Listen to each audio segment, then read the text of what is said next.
kelompok 6 Geografi Desa Kota. Kita sedang observasi di mana, guys? Kota Lumajang. Ikuti perjalanan kami di Kota Lumajang.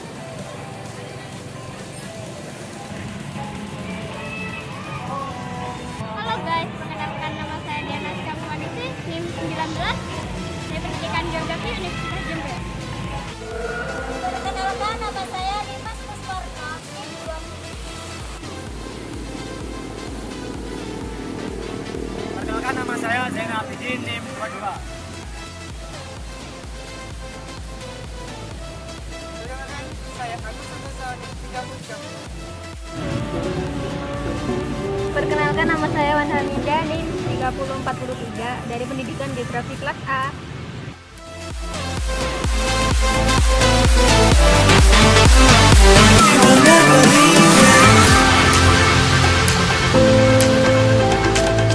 Halo guys, sekarang kita berada di Museum Daerah Kabupaten Lumajang. Museum ini berdiri sekitar 5 tahun yang lalu dan museum ini merupakan salah satunya museum yang berada di Kabupaten Lumajang.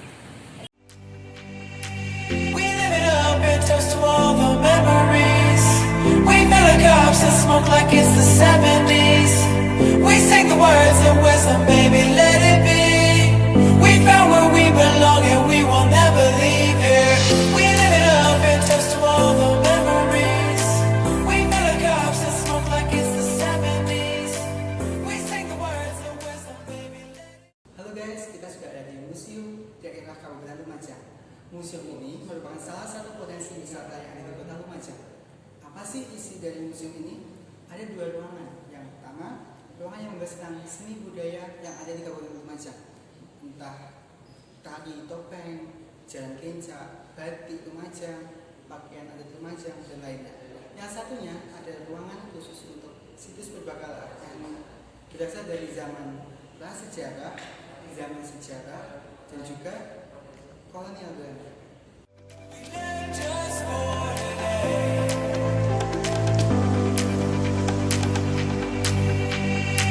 We live it up and toast to all the memories.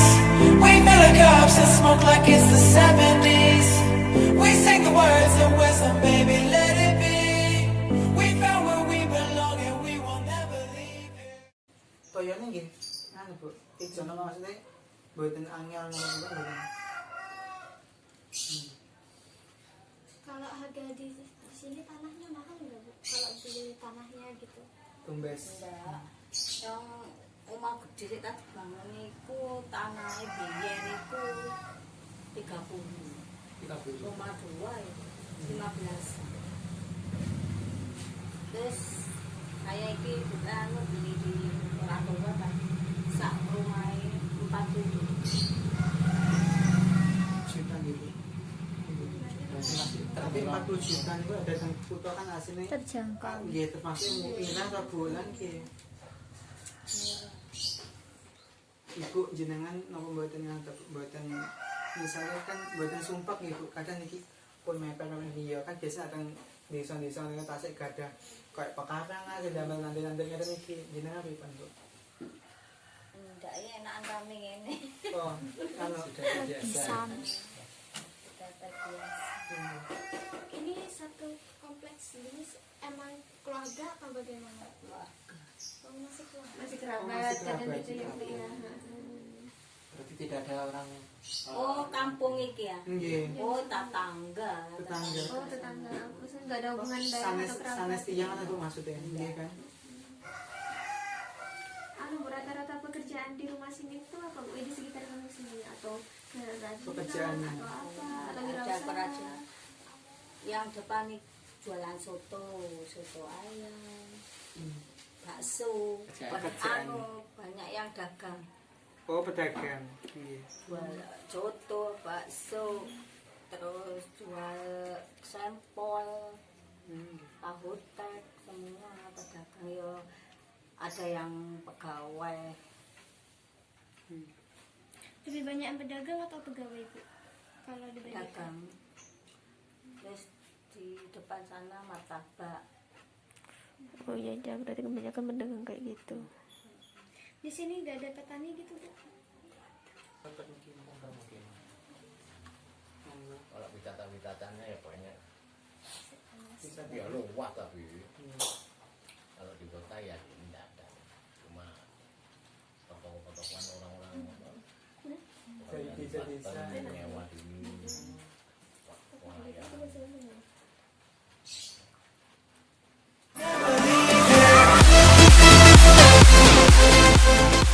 Pertanyaan pertama, Bapak nyaman nggak Pak untuk tinggal di daerah kota ini yang mayoritas lahannya itu sempit, kanan kirinya itu padat, beton-beton jarak antar rumah ini sangat mepet banget.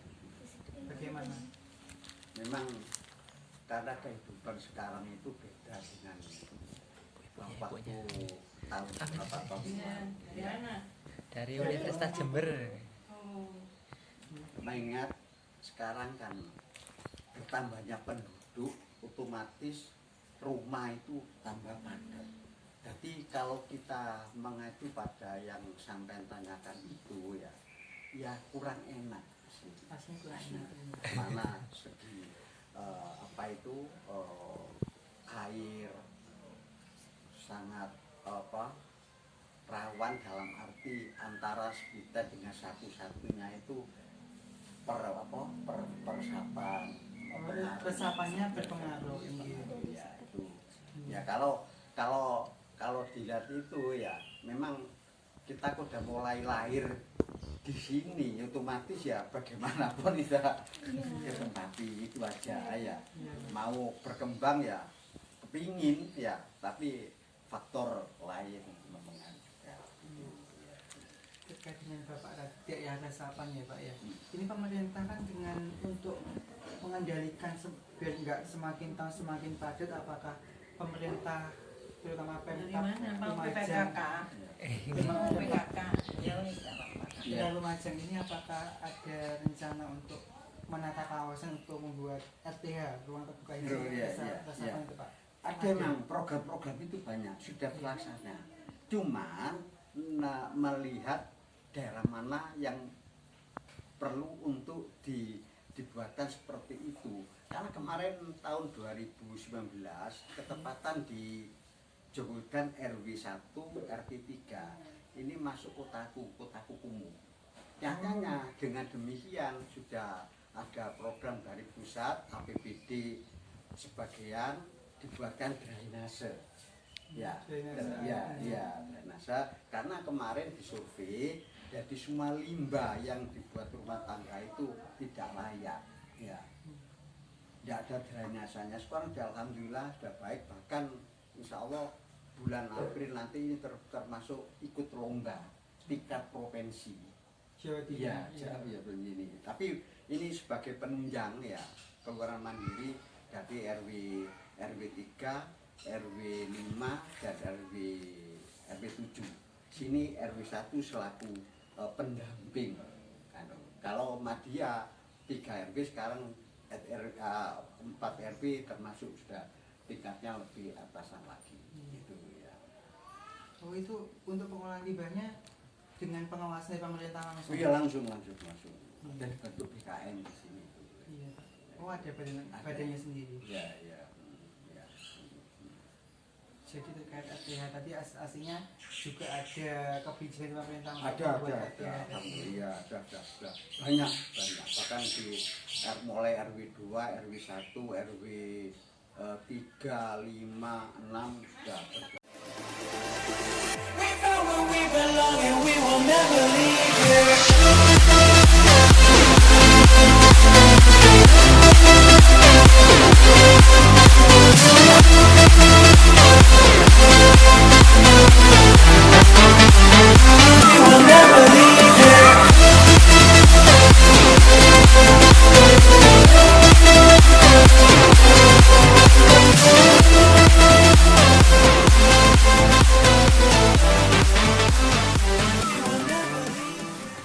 Baiklah guys, kami akan menyampaikan hasil temuan kami di Kota Lumajang berdasarkan observasi yang kita lakukan selama 2 hari. Silakan. Oke, untuk penggunaan lahan di Kota Lumajang ini guys, ini sangat beragam banget. Tentunya ada di kegiatan ekonomi maupun di kegiatan sosial. Nah, khususnya di Kota Lumajang ini yang kami observasi ini penggunaan lahannya itu ada kegiatan ekonomi kan, ada pemukiman, kegiatan sosial, dan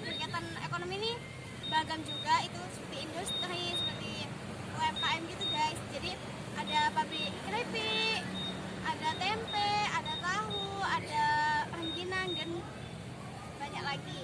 Untuk kegiatan sosialnya, nah di pusat tentunya nih ya di kota menjadi pusat kan otomatis banyak pelayanan dan fasilitasnya tuh sangat terjamin banget. Udah maju lah kebanyakan gila dibandingkan yang ada di desa. Di sini tuh ada perbelanjaan, ada kesehatan, ada keamanan dan lain sebagainya. Selain itu di sini juga tidak hanya rumah sakit saja, rumah sakit puskesmas tidak, rumah sakit umum daerah juga ada di kota Lumajang ya guys.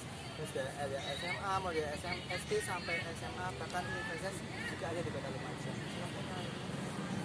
Secara hidrologi di Kota Lumajang ini memiliki perbedaan antara pusat kota sama pinggiran kota. Untuk di pusat kota sendiri kondisi airnya atau kondisi hidrologinya itu masih bisa digunakan untuk sebagai kegiatan sehari-hari, contohnya seperti mandi dan cuci. Dan di pusat kota sendiri airnya itu sudah tidak bisa untuk digunakan untuk diminum atau dikonsumsi. Secara di pinggiran kota kondisi airnya cukup bagus dan banyak masyarakat yang tinggal di pinggiran kota yang masih menggunakan sumur galian. Tetapi di pinggiran kota ada yang hanya digunakan untuk mencuci karena ada apa ya istilahnya di sana sudah agak tercemar juga. Jika air di situ itu ditaruh selama 2 hari, maka itu akan terjadi ada endapan-endapan seperti kayak kayak pasir-pasirnya. Jadi tidak memungkinkan untuk dikonsumsi, untuk diminum. Dan melihat dari kondisi air di saat musim penghujan di Kota Lumajang sendiri tidak pernah terjadi banjir. Karena apa? Di Kota Lumajang ini sudah sistem drainasenya sudah tertata, jadi untuk banjir sendiri masih belum ditemukan. Berdasarkan yang saya wawancara dengan rekan-rekan di sini bahwa banjir di Kota Lumajang masih belum pernah terjadi. Jadi menurut pemaparan Mas Zainal tadi, di Lumajang ini ada dua sistem hidrologi atau penggunaan airnya itu menggunakan sumur galian dan juga rangkaian PDAM. Itu tergantung dengan kondisi hidrologinya itu, kondisi airnya itu baik atau tidak. Tapi kan ada juga yang tercemar oleh besi dan lain-lain. Jadi itu tergantung.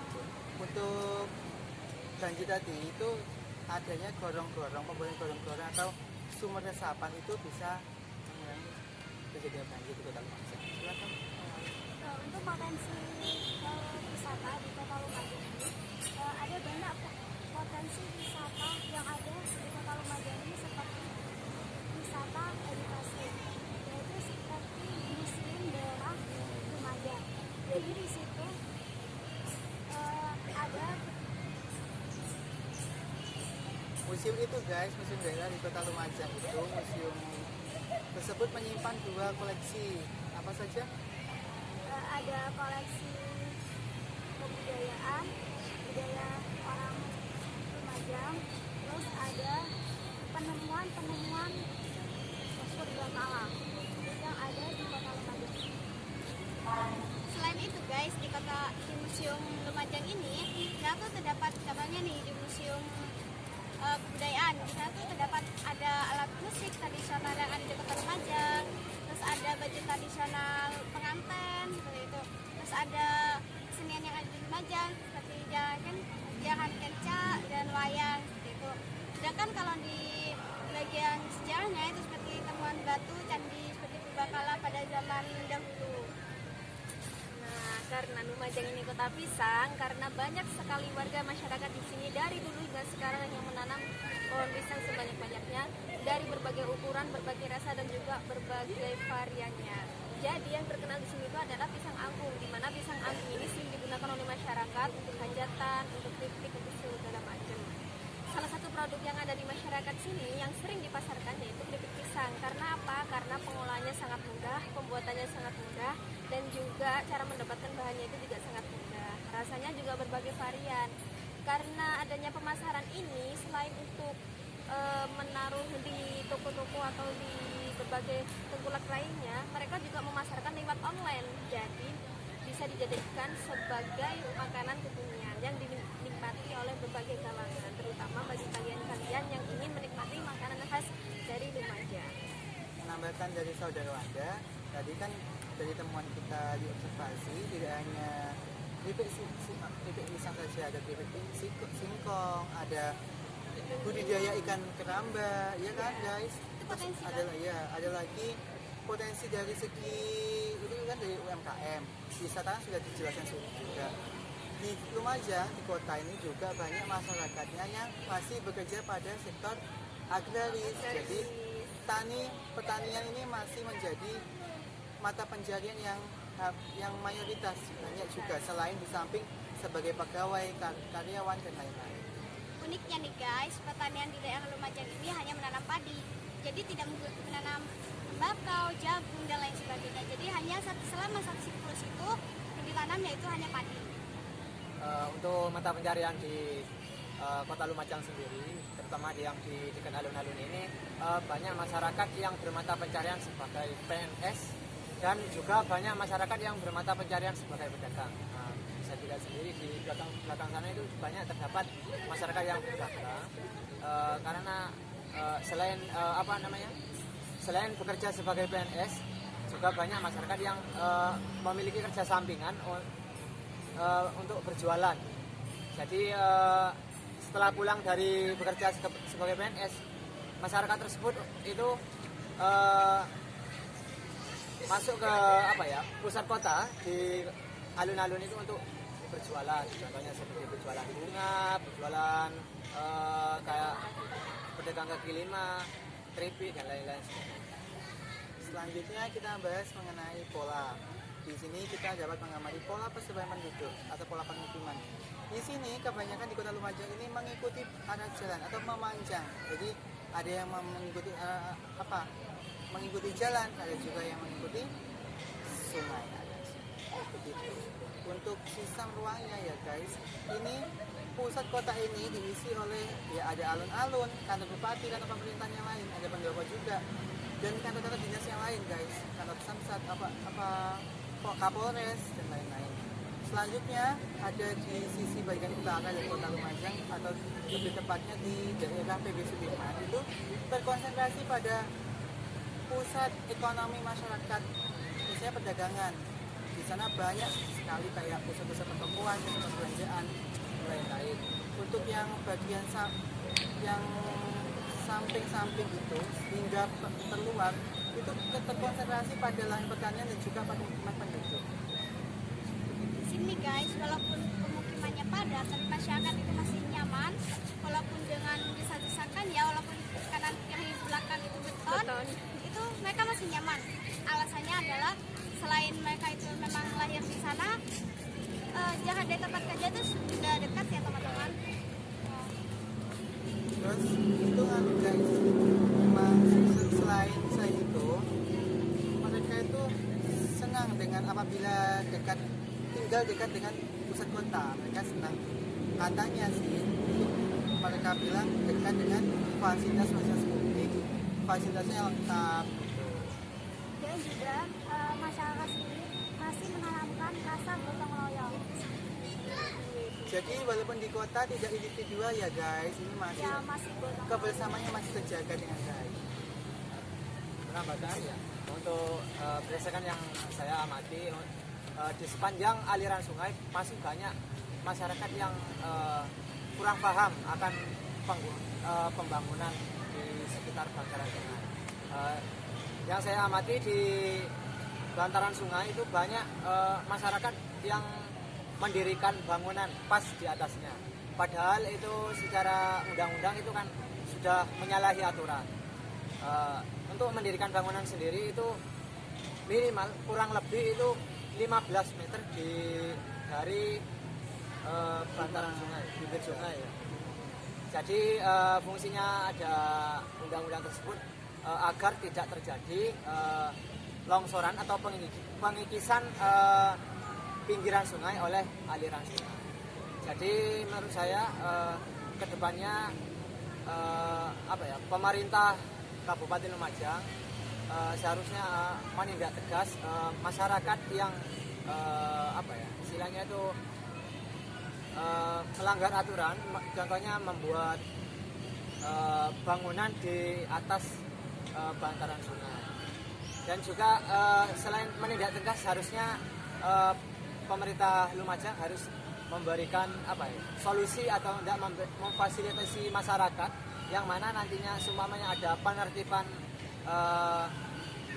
bangunan di sekitar bantaran sungai, itu masyarakat harus disediakan lahan kosong untuk didirikan bangunan.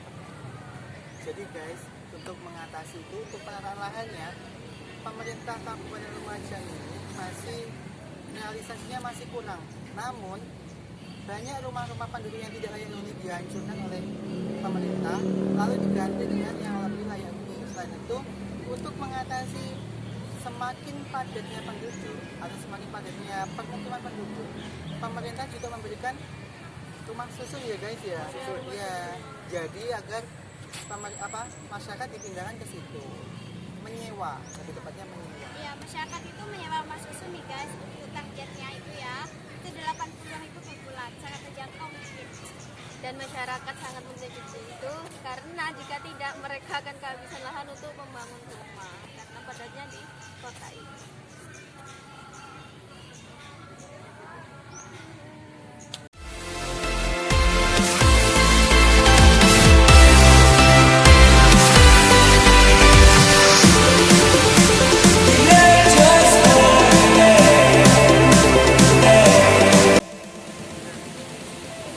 Sekian observasi dari kelompok kami. Terima kasih sudah mengikuti perjuangan kami ya guys. Sampai jumpa di lain kesempatan. Jangan lupa like, komen, dan subscribe ya teman-teman di Pendidikan Geografi kelas A. Assalamualaikum warahmatullahi wabarakatuh. See you.